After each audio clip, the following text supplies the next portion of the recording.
इनके मुंह से ये शब्द शोभा नहीं देते हैं।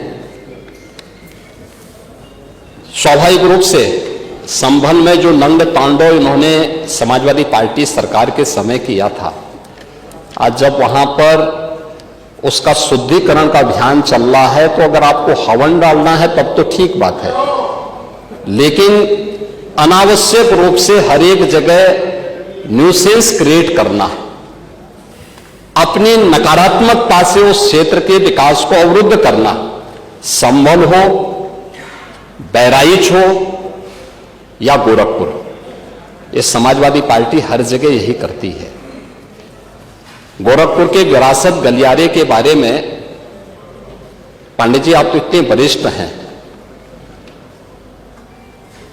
लोग आपको अनावश्यक रूप से मोहरा बना करके आपके कंधे पर बंदूक रख करके, अब आपको कम से कम इस उम्र में इस बात का ध्यान रखना चाहिए कि इस उम्र में सब नहीं होने देना चाहिए, जो आपके कंधे में बंदूक रख करके निशाना साधने का प्रयास कर रहे हैं।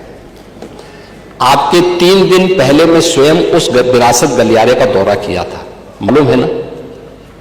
मैं एक व्यापारी से बात किया था और बातचीत करके, वो गोरखपुर की सबसे पुरानी मंडी है, आप तो गोरखपुर में पढ़े भी हैं, और सबसे पुराना बाजार है, लेकिन कंजेशन होने के नाते, अवैध कब्जा होने के नाते वहां पर उस कंजेशन को दूर करके आज सड़क बनाई जा रही है।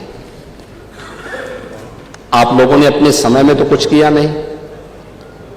वहां के मासूम बच्चे दम तोड़ते थे बीमारी से, इंसेफ्लाइटिस से 700 से लेकर 1500 बच्चों की प्रतिवर्ष मौत होती थी।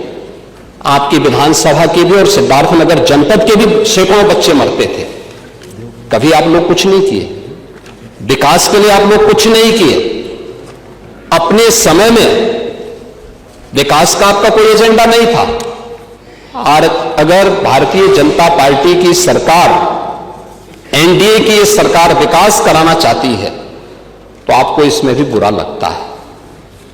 और वो विरासत गलियारा उसी पुराने बाजार के पुनरुद्धार करने को, जिससे वहां के, आपको मालूम है वहीं पे गोरखपुर का घंटाघर भी है, गीता प्रेस भी उसी से सटे हुए क्षेत्र में है, और गोरखपुर का सबसे प्राचीन बाजार भी जो मार्केट है उसी से जुड़ा हुआ है।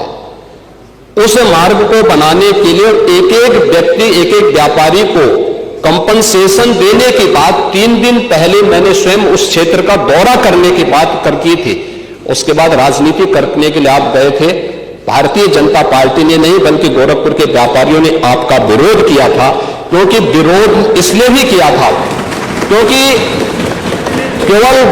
केवल वहीं का व्यापारी नहीं, प्रदेश भर के व्यापारी में समाजवादी पार्टी की चारों सरकारों के समय में जो भय और दहशत था, जो उनसे गुंडा टैक्स वसूली किया जाता था, उसके कारण व्यापारियों में आपके प्रति जो आक्रोश है, बार बार उसका खामियाजा समाजवादी पार्टी को भुगतना पड़ा था। और व्यापारी इसी बात को लेकर आशंकित थे कि उनके विकास के लिए कोई कार्य हो रहा है, उसमें फिर विघ्न बाधा पैदा करने के लिए आप गए होंगे। और व्यापारियों ने इस चीज का विरोध किया था कि भाई आप वहां बिना बुलाए मेहमान आकर के टपक पड़े हैं, विघ्न बाधा पैदा कर रहे हैं, ये नहीं होना चाहिए।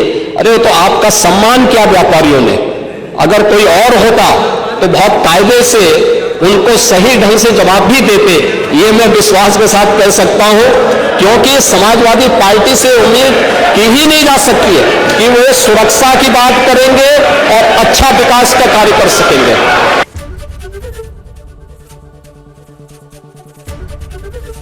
एबीपी गंगा, खबर आपकी, जुबान आपकी।